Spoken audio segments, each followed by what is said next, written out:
Welcome everybody. This is Thor with Dark Feather Gaming, and I'm here with Dogsathoth, and this is going to be our first official entry into our RuneScape tips and tricks video. So let's go ahead and dive right on into it. So for this video, it's going to have a focus on Invention. I'm going to touch on a few things when it comes to high-level combat also. But a lot of that's probably going to be obvious to a lot of you. Anyone who's watching this in particular for Invention, since it's an elite skill, you probably aren't a noob and have most of the game under your belt by now. So this is going to be kind of a higher end type tutorial. So feel free to come back to this one later after you're ready to get really serious with your Invention. Hopefully I can keep up. So, just kind of a brief on Invention, if you're just now kind of starting out with it, is one of the big things that you need are these materials. So, one of the ones that you're going to have a lot of need for are these simple parts, dexterous components, and precious components, because you're going to be making a lot of these siphons. This is how you're going to get XP in Invention. If you don't already know, you'll want to bring your item level up to level 12. And then siphon the XP out of it. The reason you want to bring it up to 12 is because that's going to get you the most bang for your buck for your XP, long story short. And you can customize these siphons to activate after a certain level. I have mine set, of course, to automatically activate after level 12. So That's really cool. You can automate it. Well, kind of. You have to make one of these mechanized siphons, which you need to blueprint and invent. Going through Invention, you have to get a high enough level to make blueprints, make the blueprints, then get the components to make the things. And so a lot of these are kind of a pain in the ass to get. You can see here, it'll tell you what you need. Simple parts are easy enough. You can pretty much just disassemble whatever. Invention came into the game and pretty much made it to where nothing is useless anymore. There was a lot of useless junk in the game, and this made it to where you can disassemble anything to get these components, and at the very least you'll get something like simple parts. These can be a pain though. For dexterous components, swords, long swords, maces, short bows, crossbows, and precious components, jewelry and gems. So these can be a pain in the ass, and if we look at some of these other higher end items, sometimes some of these can be really tough to get to. You also need them when you're making these augments. They require certain components, and some can be really hard to get. So, long story short, the focus on this video is going to be how you can get a lot of these materials super fast and super cheap. Normally, it is super expensive to try and get some of these because you have to buy fuck tons of swords and disassemble them for hours or something like that. But with the method I'm going to show you, you can both train your combat and get massive amounts of components at the same time. You got me curious. So it all comes down to some special perks that we can look at here. So let's take a look at my Zaros core body. So I've got some extra stuff in here. My second gizmo, I've got Enlightened. This gives you some extra XP per rank for my item. That just makes this whole process go faster. For my hoarding, this will protect items. This just kind of came with this one. These two aren't important. I'm not going to go into a tutorial on how Invention works or how these augments work. Again, a lot of what I'm showing you is even higher end Invention, so it's assumed that you already know a lot of this. Here's the main gizmo you want. So, Scavenging 2 is where it's at. 1% chance per rank to get an uncommon Invention component as a drop from combat, with a 1% chance that it'll be a rare component instead. Now, initially, this kind of sounds shit, right?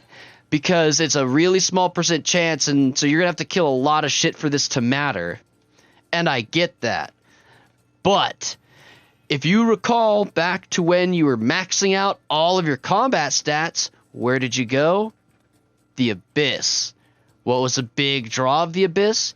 You kill fucking thousands of monsters per hour because of how many of them are attacking you at once. So let's go ahead and take a look at what that looks like. All right, so as I was just mentioning to Dogsathoth, it's worth noting that this method is not, I repeat, not without risk. In order to do this as effectively as I'm going to explain, you're going to have some really valuable shit on you, and you're going to have to go into the wilderness and potentially even go back with some skulls. So you want to make sure that you're taking a good, hard look, what if I die in the wilderness, of exactly what it is you're going to be risking. Now, those of you familiar with training in the Abyss already know this, that it's risky getting there because it's one of the PKers' favorite places to perch because lots of people go into the Abyss, whether it's to go into the Abyss to train your combat stats or whether you're going to train rune crafting. Either way, it's a pretty much guarantee if you sit in between the wall and the Zamorak Mage that you're going to be able to pin down some people with a lot of money on them.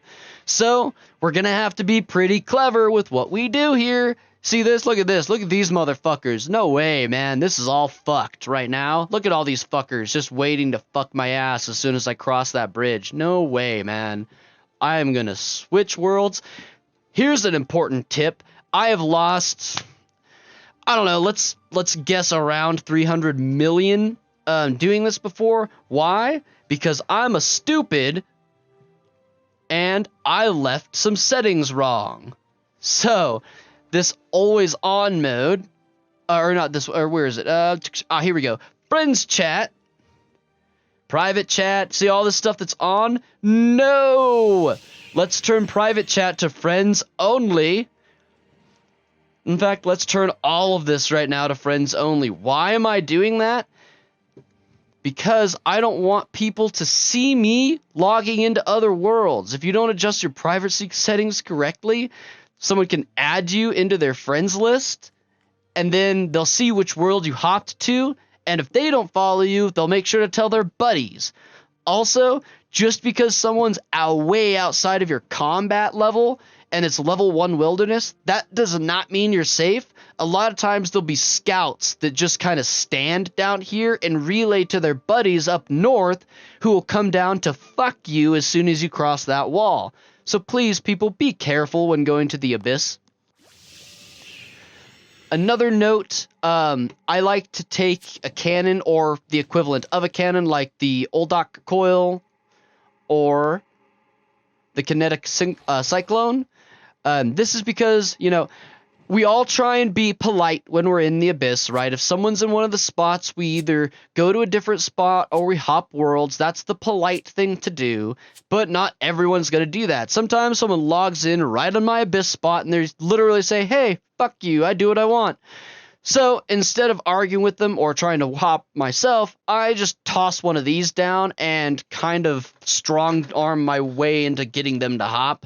It works pretty well for me, but doing that can get kind of expensive and cannonballs, so you don't need to do that. It's just kind of a tip if you don't want to deal with people being dicks.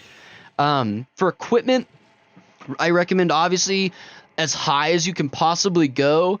A necessity is going to be a blood amulet of fury, though. It's going to help make sure you don't die when you're in there and give you the ability to do this AFK. This is going to make it to where it saps life points from enemies to heal you. It's going to help a lot. If you have a vampirism aura, that will also come in super handy.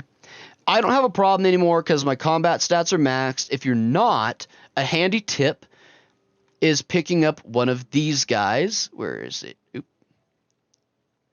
Oh, do I not even have one in here anymore? Okay, so I don't think I even have one anymore because I don't use it anymore. Okay, yeah, so I don't even have one anymore, or it's somewhere else. But I recommend grabbing a Ceradoman Godsword. The special attack on the Ceradoman Godsword will heal some of your health back, and that's another good way to keep you alive when you're in there. The downside is that the special attacks on God swords cannot be automated in your action bar. So if you're familiar with recent updates, you can adjust your action bar to be used automatically, and that's going to be part of this as well.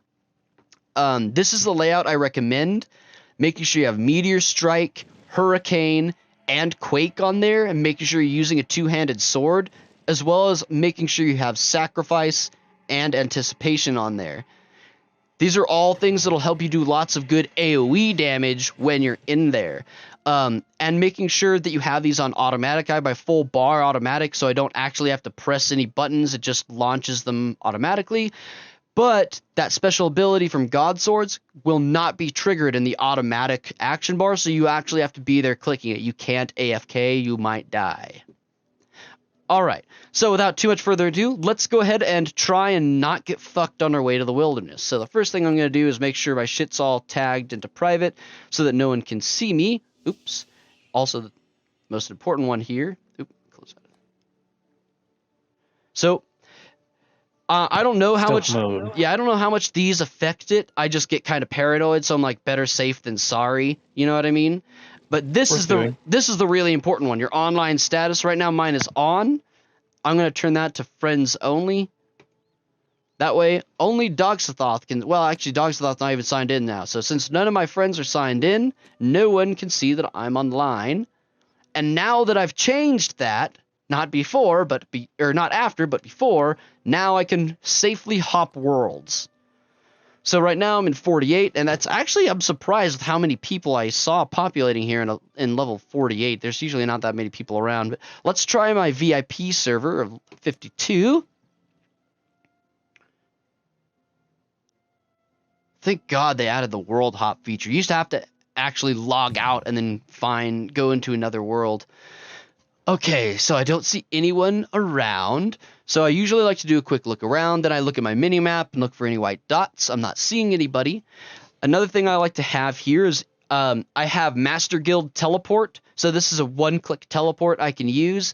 If you obviously don't have the Max Guild, then I would recommend just putting some sort of teleport there and making sure you carry the runes with you, or a teleport tab, so that you can one-click to get out as fast as possible. When I start racing right here, I keep my finger in two places with my right hand, or my left hand. So I keep it over the equal so that I can use freedom to break out of any kind of snares if I need to. And plus, the first thing I do if I see somebody is I hit this plus and try and teleport out. If they've tele-blocked me, then I start running for the wall. Always make sure you have freedom on here so that if you're running for the wall, they can't snare you. All right, let's try this. Get my fingers in position. And I mean, I have no shame in being a pussy about this. Like I said, I'm carrying $500 million on me. If I see a white dot on my map, I teleport. I don't give a shit. 9 times out of 10, they're probably just someone doing their rune crafting, but I am not willing to risk it.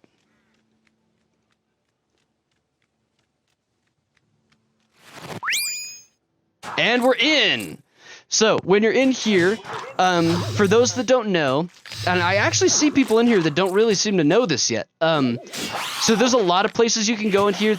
These abyssal walkers and leeches are really low level, but each kill, see, look at this, I'm already getting evasive components. A lot of this around here, though, not good. There's really only 2 places in the abyss that's going to be worth your time. So, and both of them are empty, so that's cool, I can kind of show you guys. You will have a problem. One of the biggest problems is other people crowding the areas. You'll have to do a lot of hopping. So this area, the southwest corner, is a really good place to be, as you can see. And it's the best place to run if there's someone in both spots. Then you can go over here to get away from them, so that you can go out of combat to hop. Actually, real quick, what I'm going to do is I'm going to go out of combat and adjust my sound settings, because that was terribly, terribly noisy for everyone listening, I'm sure. So take that down. Okay, so this is one of the good spots. The other good spot is the other southern corner. So these 2 southern corners are where it's at. Anywhere else up here, it's not going to work out. Now, these will even AFK, you have to click every 5 minutes or it'll log you out, of course. But after 15 minutes, or so, they'll stop attacking you. They'll kind of, and that's any monsters in RuneScape will stop auto-hosting you after 15 minutes. So when that happens, you can just click up here. I always click up there, then right-click where I was and kind of leave it hovered there. And then once you get about up here, we can click back there and go back down. If you can coordinate with the other person on the other side, if there is somebody, one thing I like to do is I talk to people. As soon as I explain this, they're like, oh yeah, on board. It makes it super easy, especially if you can time it. If you sit here, going to the other side will rehost.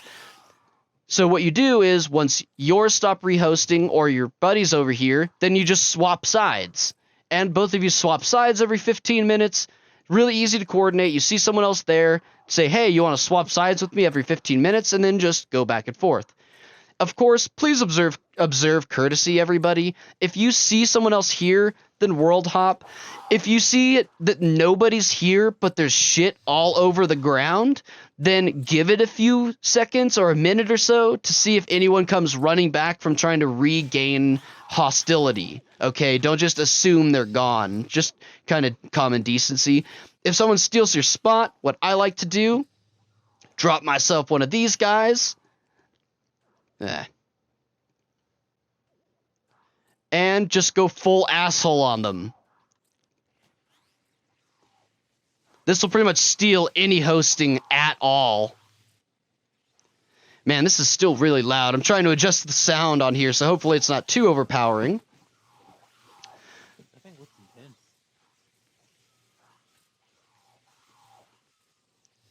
So,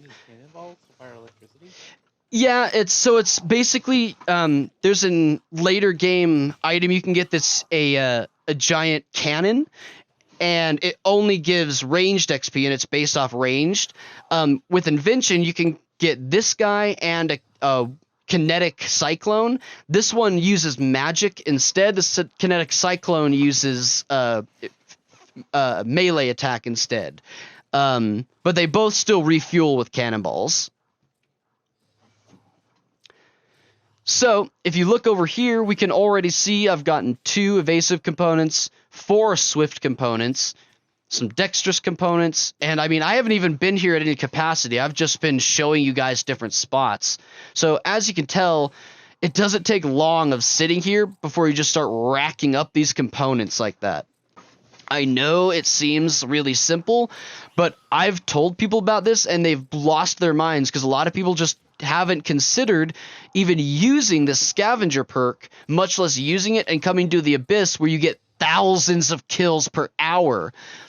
You get so many components doing this, it's crazy. Plus, at the same time, you're not only leveling your attack skills, but if you're using a mechanized siphon, you're also simultaneously driving your invention up too.